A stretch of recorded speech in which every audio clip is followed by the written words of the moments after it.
정부가 서울에 비해 턱없이 부족한 지방 의료를 되살리기 위해 지방 국립대병원을 서울 수준으로 강화하겠다고 발표했습니다. 그러나 가장 관심을 모았던 의대 정원 얼마나 늘릴지는 오늘 발표에서 빠졌습니다. 의사단체가 총파업까지 예고하며 반발하자 일단 숨고르기에 들어간 것으로 보입니다. 먼저 이혜원 기자입니다. 윤석열 대통령은 오늘 지방 국립대인 충북대를 찾았습니다. 이 자리에서 필수 의료 붕괴와 지역 의료 격차 문제를 부각했습니다. 지역 필수 의료를 살리고 초고령 사회에 대비하기 위해 의료 인력 확충과 인재 양성은 필요 조건입니다. 이를 위해 정부는 17개 시도 국립대병원의 의료 역량을 키워 지역에 의료 컨트롤 타워를 세우겠다고 했습니다. 수도권으로 올라오는 상경치료나 환자 방에 머무는 일이 없게 지역에서도 중증 환자와 응급치료를 할 수 있게 하겠다는 겁니다. 유인책으로는 크게 3가지를 제시했습니다. 우수한 인재를 많이 확보하기 위해 그동안 묶여있던 국립대병원의 총인건비 규제를 풀기로 했습니다.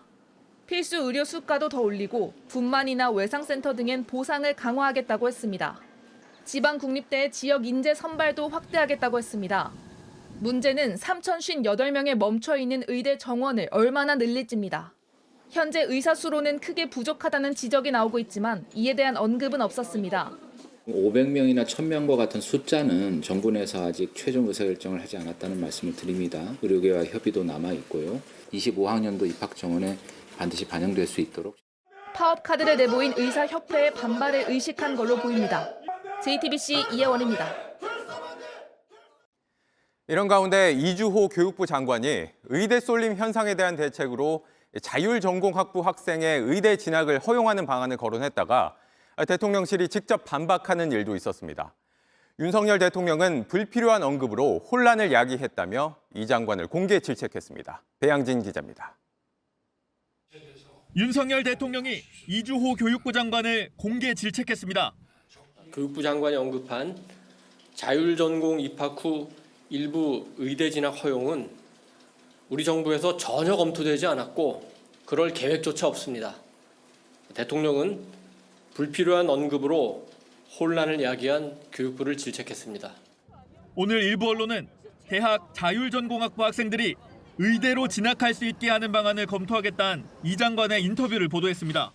교육부는 당초 내부 검토 중이라고 설명했지만 오후 들어 아이디어 차원이라며 입장을 바꿨습니다. 대통령실은 경쟁이 치열한 의대 입시 대신 자율전공학부를 통한 의대 입학길이 열리면 입시 불공정 문제가 제기될 수 있다고 판단한 걸로 전해집니다. 이 경우 공정이란 국정 철학과 어긋날 수 있는 만큼 대통령실이 직접 조기 수습에 나선 걸로 보입니다. 대통령실은 윤석열 정부에서 대입은 학생과 학부모가 수긍할 수 있는 가장 공정한 방식으로 이뤄질 거라고 밝혔습니다. JTBC 배양진입니다. 네, 오늘 정부가 발표한 대책 유한울 기자와 자세히 짚어보겠습니다. 자, 유 기자, 오늘 가장 관심이 쏠렸던 게 결국에는 의대 정원 얼마나 늘릴지였는데 오늘 발표에서는 왜 빠졌습니까? 네, 그동안 정부가 의대 증원을 추진하면 의협이 반대하면서 파업했고 결국 무산되는 일이 되풀이돼 왔습니다. 네. 따라서 이번에는 충분히 협의를 거칠 것으로 풀이됩니다. 네, 그런데 이 정부 계획이 2025학년도 대입부터는 의대 정원 늘리겠다는 건데 그럼 시간이 부족하잖아요, 지금. 네, 맞습니다. 이 대통령실 고위 관계자는 의대들의 추가 증원 요청, 또 의료 분야별 수요 조사 등을 받게 될 것이라고 했습니다. 네. 이런 절차를 밟아서 늦어도 내년 3월까지는 증원 규모를 확정해야 합니다. 내년 3월까지? 네, 맞습니다. 그런데 정부와 의협의 논의가 늦어지면 추진력이 약해질 수밖에 없습니다. 게다가 그동안 과거 사례들을 보면 이렇게 이 논의가 길어지다가 무산되는 사례들이 여러 번 있었잖아요. 네, 역대 정부에서도 오늘 나온 대책 대부분을 내놨습니다. 하지만 정원을 늘리겠다는 말만 나오면 의사단체는 파업을 하겠다고 으름장을 놨는데요. 네. 이번에는 의협이 강력히 요구하는 이 형사처벌 부담 완화 등을 수용했는데 의협이 앞으로 어떻게 나올지 지켜봐야겠습니다. 네, 형사처벌 부담 완화를 수용을 했다. 뭐 이건 잠시 뒤에 좀 리포트를 살펴보기로 하고 그렇다면 결국엔 관건은 오늘 발표된 것으로 수도권 쏠림, 서울 쏠림 이게 해결이 되겠느냐 이거잖아요. 네, 오늘 나온 지역 유인책 상당수가 이 예산과 입법의 영역이라서 이 복지부로서는 다른 부처 그리고 국회의 협조가 필요한 부분입니다. 네. 예를 들어 이 공공정책 수가를 주는 문제는 이 기재부와 협조가 필요하고요.